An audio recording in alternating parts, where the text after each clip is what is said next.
So we're back. So, yeah, I think the last thing I was saying was, when you're walking this righteous path, you don't really have the time to just be continuously making mistakes and thinking, you can just blow them off. Although this is the grace period where you can try to get it together, it is still so very important to get it together.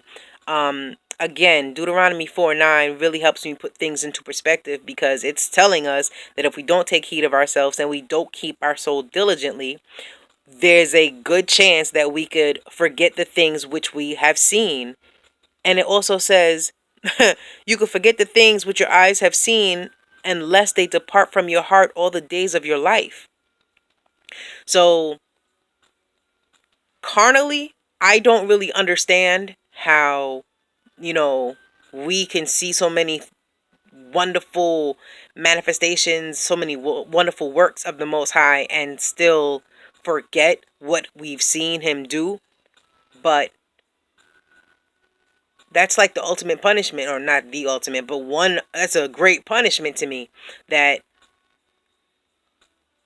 you could experience so many wonderful things from Yah.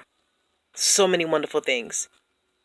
And because of your inability to be diligent in watching or minding what you watch, minding who you speak to, minding who you touch, minding what you eat, minding where you go, because of our laziness and because of our inability to be dedicated to something, we run the risk of essentially having the memories of what Yah did do for us wiped away.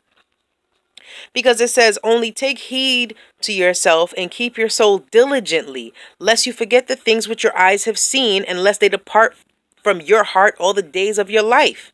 Then he goes on to say, but teach them your sons and your sons' sons. Almost like, yo, let's confirm this thing. Don't just, don't you just learn it. Teach your sons and have your sons teach their sons. Let's keep it going. Because apparently we need the reminder of how good Yah is. We need the reminder, of how imperative it is for us to keep our soul diligent. I feel like taking heed of ourselves, paying attention to what we watch, paying attention to what we listen to, is so important. Not just because you run the risk of forgetting what Yah did for you, right? But it's so important because if you're constantly thinking about what the Father has done for you, what He's brought you out of, the darkness that you were once in, the pain that you once dealt with when you felt like there was no substantial way out of it. If you're constantly meditating on what He brought you out of and meditating on the goodness that is Yah, meditating on what He brought you from, and meditating on what He's promised to give you, if you should submit and obey, constantly monitoring your thoughts and letting your thoughts be on those things, keeping your thoughts on higher things or things above, not on earthly things, you increase your chances of becoming like that tree near the river of waters. You increase your chances of not having your leaves shrivel up and just blow away. You increase your chances of not being one of the people who perish.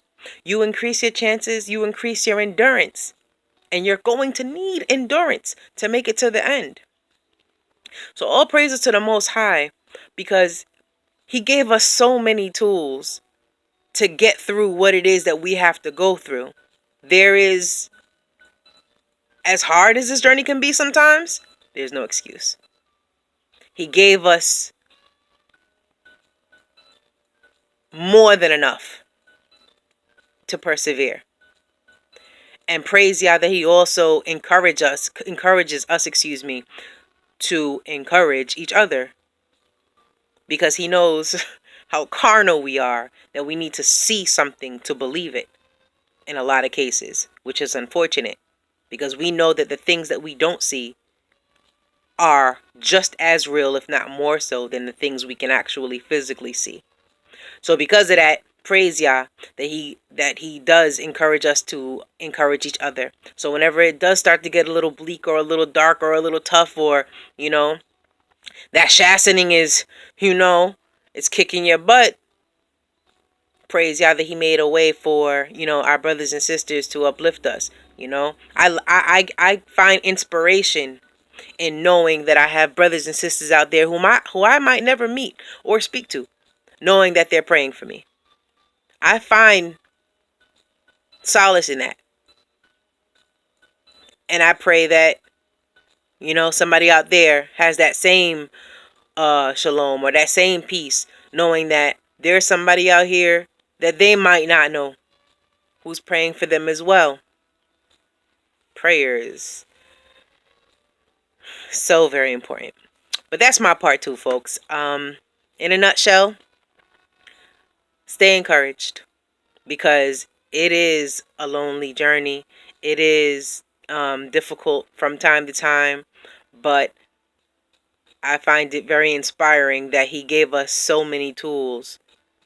And honestly, you gotta rewash your brain from everything that you've ingested and consumed all the years prior to the journey.